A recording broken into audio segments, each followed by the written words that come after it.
Let's go over how to make the Tunisian simple stitch washcloth. If you look in your booklet, it should be on page 26.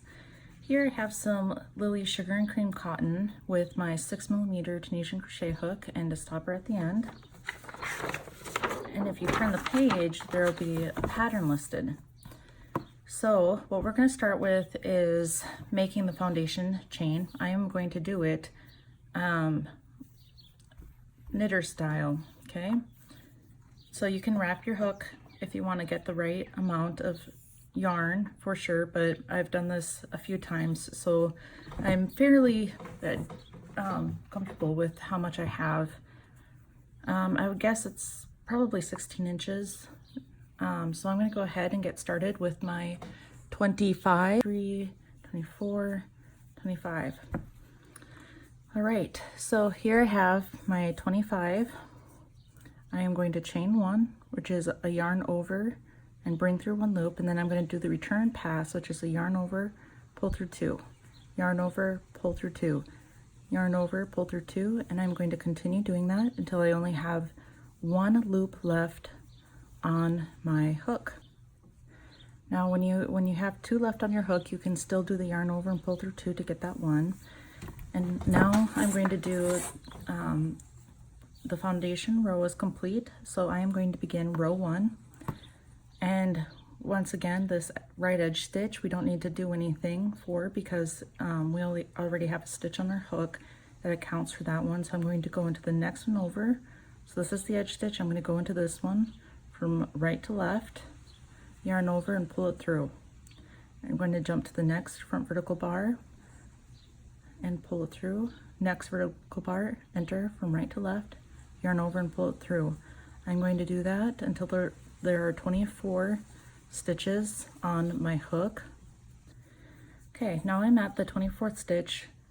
I am going to enter into my edge stitch, and this one is twisted a little bit because it is a cast on, but I want to get this part with the center one, which is this one coming down, into my hook so that there are two strands on my hook when I pull the stitch through.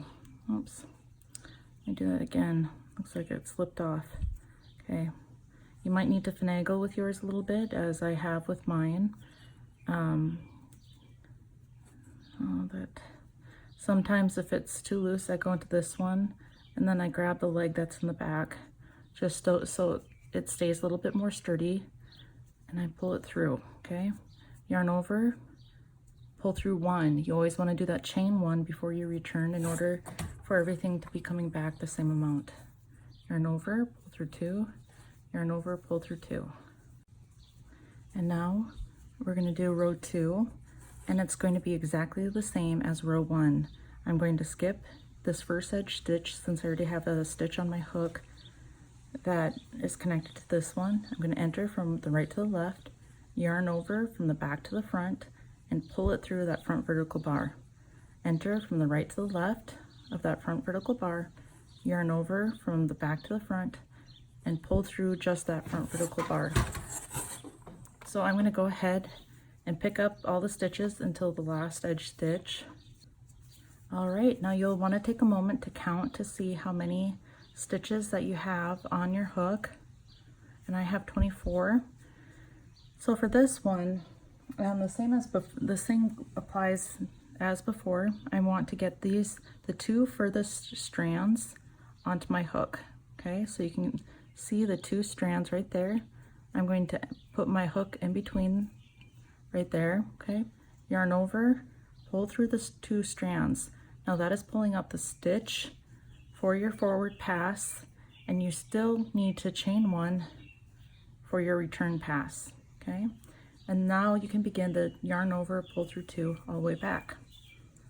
All right, we are going to continue this process for 19 rows, and let's meet back here for row 20.